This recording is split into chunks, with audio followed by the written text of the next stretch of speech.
ulit sa pag-attend dito sa aming open discussion. Yung discussion naman natin tayo, hindi siya too technical na sino tatay ni Rizal, sino nanay ni Rizal, sino mga kapatid niya. No, hindi ganun gagawin natin.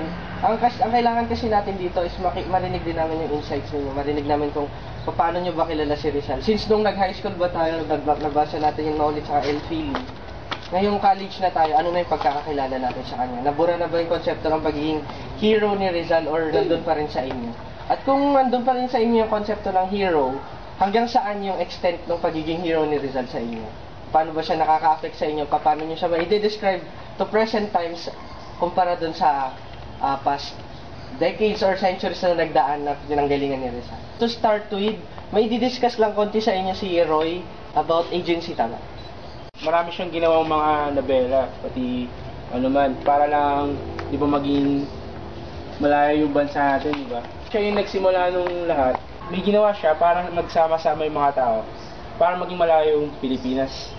And magsisimula na yung discussion. Sino si Rizal para sa inyo? Si Dwayne. Yung tao sa piso. Tao sa piso. Oo nga naman, di ba? Symbolism nila kay Rizal na si Rizal ay piso, siya yung pag wala daw piso, hindi makakompleto ang 10 piso. Bakit may buong 10 piso? May mga question na yung mga bata eh.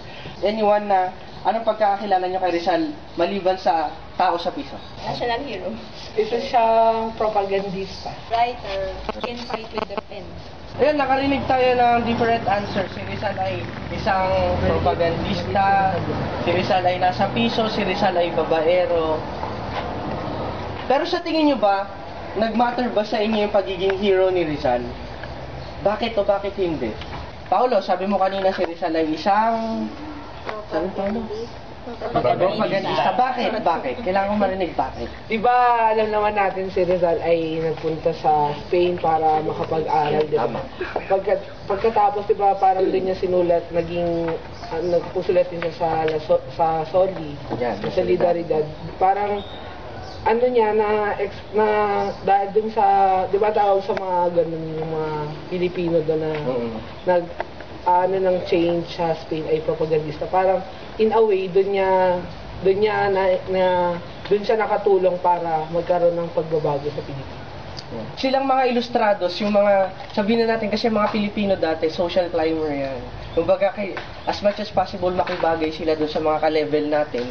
Para kasi, pag hindi edukado kasi ang Pilipino noon, di ba pagkakilala natin sa kanya mga Indio, mga wala silang alam, kaya si Rizal, pag naghangad siyang mga pag-aral, although may kaya naman kasi yung family nila, pinadala siya sa Europe para ayun, mag-aral. Tapos pagka-gain ng knowledge, parang hindi naging enough kay Rizal yung mag-gain lang siya ng knowledge. Kumbaga na-realize niya na kailangan ng Pilipinas ng makalaya na. So, to start with, ayun, naging part siya ng Soli, tas La Liga, tinatag niya. Tas different, iba-iba pang mga sulatin si Rizal. Kanina, may narinig ako, si Rizal ay babaero. Bakit? Di ba yung sa exhibit doon, parang ang dami kasi mga babae.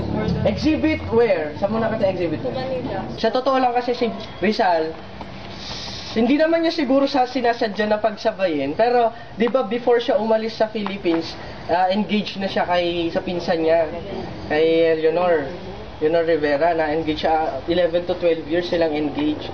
Tapos, di ba, pagpunta niya sa Japan, nakilala niya si Osei-san, si Seiko Usui, na sabi niya, kung wala nga lang daw akong gagawin, kung wala nga lang daw akong pangarap para sa Pilipinas, magpapakasal na siya, di ba, sa Japan. Tapos pagdating niya ng Europe, sino nakilala niya doon? Dami. Sino nakilala niya doon? Si Nelly Busted. Yan, tama, si Nelly Busted, nakilala niya rin doon sa kasi Gertrude Beckett ba? Yan, nakilala niya sa Europe. So parang pinapakita natin na si Rizal, hindi lang siya isang reformist. Magaling din siya maglakad. Matinik siya sa babae. Hindi nga sa amin sa lecture, bakit pinatulan si Rizal? Ang liit-liit niya na tao, tapos Indio siya maitim. Tapos sabi ni Ma'am Ferrer, kasi mga Europeans, kailangan nila ng bago. Wow, kakaiba tong tao na to.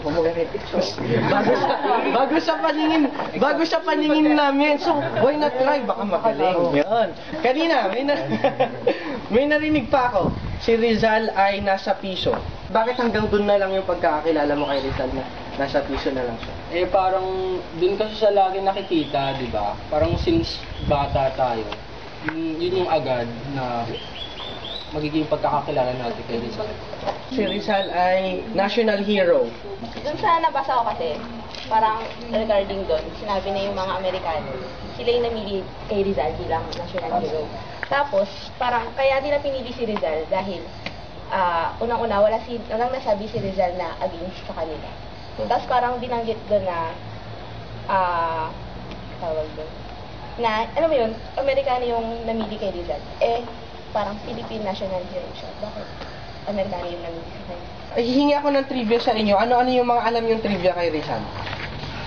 Doon sa timeline ng biography niya, simula nung nag-aral siya dito sa Binyan, unang school niya.